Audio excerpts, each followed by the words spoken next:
Hello friends, आज मैं आपके साथ इकोनॉमिक्स का एक और टॉपिक लेके आया हूँ और टॉपिक का नाम है इकोनॉमिक कॉस्ट। शुरू करने से पहले बता दूं कि चैप्टर का नाम है थ्योरी ऑफ कॉस्ट और इस चैप्टर के सारे लिंक्स आपको इस वीडियो के डिस्क्रिप्शन में मिल जाएंगे। चलिए विदाउट वेस्टिंग एनी टाइम शुरू करते हैं। Economists take cost of production in a wider sense. जो पुरानी वीडियो मैंने बनाई थी उसमें जो कॉस्ट थी मनी कॉस्ट, उसको थोड़ा रेस्ट्रिक्टेड सेंस में रखा जाता है, उसमें सिर्फ एक्सप्लिसिट कॉस्ट ही इंक्लूड की जाती है। मगर जो इकोनॉमिक कॉस्ट है, इसमें जो इकोनॉमिस्ट हैं उन्होंने कॉस्ट को वाइडर सेंस में डिस्कस किया है, that is in the sense of economic cost.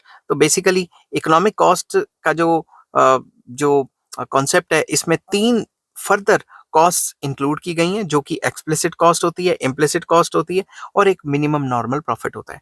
तो basically economic cost consist of the following three components. और इसका जो कॉन्सेप्ट है, जो इकोनॉमिस्ट जब डिस्कस करते हैं, उन्होंने इसके कॉन्सेप्ट को वाइडर सेंस में डिस्कस किया है और उसमें तीन टाइप के कंपोनेंट डाले।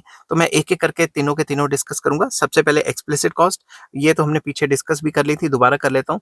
Money payments made by the firms to the owners of various factor services in purchasing and hiring the factor services required in the production of a commodity is known as explicit cost। तो explicit cost वो cost होती है जो कि हम जो factors of production को hire करने के लिए या purchase करने के लिए देते हैं, और मतलब वो दूसरों को जाती है, वो हमें खुद को नहीं जाती। वो ओनर जो ओनर्स है उनकी उसकी सेल्फ ओन्ड सर्विसेज की नहीं होती। बाकी जो भी फैक्टर्स हम बाहर से परचेज कर रहे हैं या हायर कर रहे हैं उनको देनी पड़ती है, उसे एक्सप्लिसिट कॉस्ट कहते हैं। तो सेकंड पार्ट इसमें आ जाता है इम्प्लिसिट कॉस्ट।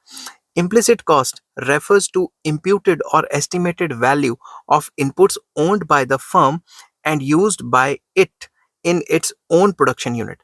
तो बेसिकली इम्प्लिसिट कॉस्ट वो कॉस्ट है जो कि एस्टिमेटेड वैल्यू है उन इनपुट्स की जो फर्म खुद ओन करती है और उसके खुद के जो फैक्टर्स हैं उसके इस्तेमाल की। जैसे कंपनी की खुद की जमीन है, उसकी एस्टिमेटेड वैल्यू, समझिए बात।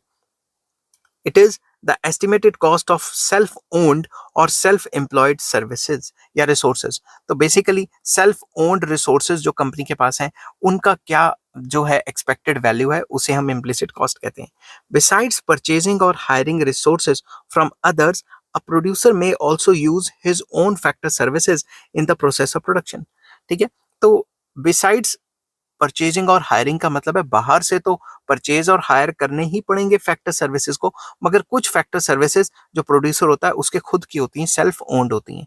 द ओनर और the entrepreneur may own certain factor services which he may use in his own business. तो ओनर या फिर जो कंपनी का मालिक है या एंटरप्रेन्योर है, उसके पास भी तो कुछ सर्टेन फैक्टर सर्विसेज होती हैं जो वो अपनी प्रोडक्शन प्रोसेस में या बिजनेस में यूज करता है। For example, the entrepreneur may use his own land, क्या पता उसके पास खुद की जमीन है वो यूज कर रहा है। हिज ओन कैपिटल, अपनी खुद की पूंजी लगा रहा है। And may provide entrepreneurial and managerial services, खुद मैनेज कर रहा है कंपनी को, खुद ही मैनेजर बना हुआ है, समझिए बात। As such he is entitled to receive rent on his land, interest on his capital contributed by him and payment for other such services। तो जब वो अपनी जो सर्विसेज हैं, अपनी फैक्टर सर्विसेज जो उसकी सेल्फ ओन्ड है वो दे रहा है, तो उसको भी अगर जमीन दे रहा है तो उसको रेंट भी तो चाहिए ना, और अगर अपना पैसा लगा रहा है तो उस पर इंटरेस्ट भी तो चाहिए ना, और जो भी अपनी सर्विसेज दे रहा है उसके बदले कुछ ना कुछ तो चाहिए ही होगा।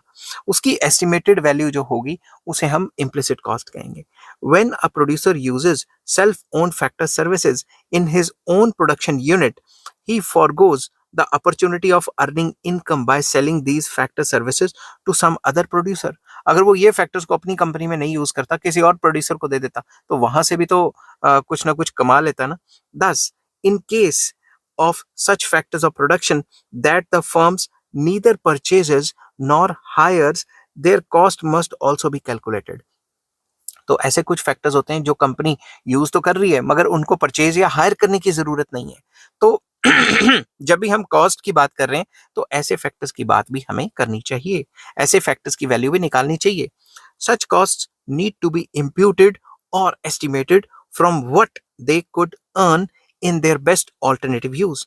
तो इन फैक्टर्स को भी, इनकी भी एस्टिमेटेड वैल्यू निकालनी चाहिए, और अगर हमें कहीं और अच्छे पैसे मिल रहे हैं तो बजाय हम उसको यूज करें, हम किसी और कंपनी को उसको यूज करने के लिए दे सकते हैं, समझिए बात। Such cost is known as implicit cost.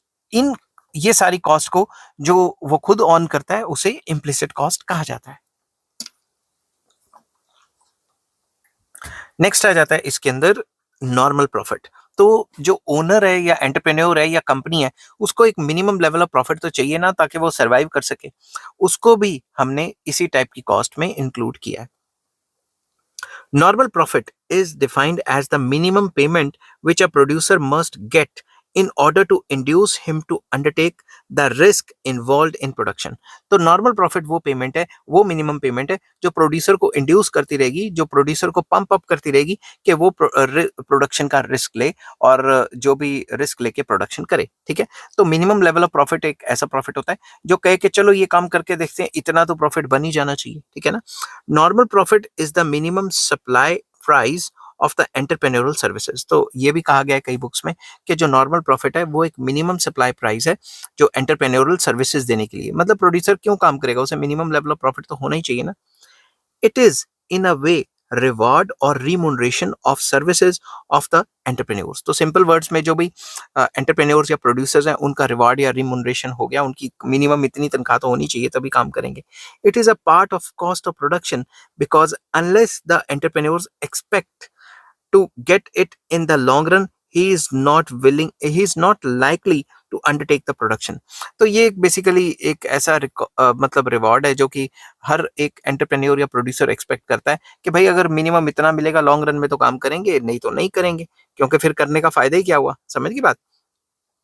From an economic perspective normal profit is also a type of cost. तो नॉर्मल प्रॉफिट भी एक टाइप का कॉस्ट है, क्योंकि हर एक प्रोड्यूसर अपना नॉर्मल प्रॉफिट को अपनी कॉस्टिंग के अंदर जोड़ के ही माल बेचता है कि कम से कम इतना प्रॉफिट तो हो। It represents the cost needed to keep the firm in business. तो बेसिकली ये एक ऐसी कॉस्ट है एक टाइप की जो बिजनेस को जिंदा रहने में मदद करती है। Now we can define economic cost. अब इतनी सारी चीजें पढ़ के हम इकोनॉमिक कॉस्ट को डिफाइन कर सकते हैं। Economic cost is the sum total of both explicit cost, implicit cost and the normal profits. इन तीनों चीजों को मिला के ही हमारी जो है वो इकोनॉमिक कॉस्ट बनेगी। Economic cost is wider than the accounting cost. Accounting cost में तो सिर्फ एक्सप्लिसिट कॉस्ट आती है, समझ की बात। तो it includes explicit cost, implicit cost including normal profits, whereas accounting cost includes only explicit cost और money cost। जैसा कि पहले बताया था कि इकोनॉमिक कॉस्ट में तो ये तीनों टाइप की चीजें आ जाती हैं, एक्सप्लिसिट, इम्प्लिसिट एंड जो मिनिमम प्रॉफिट्स हैं।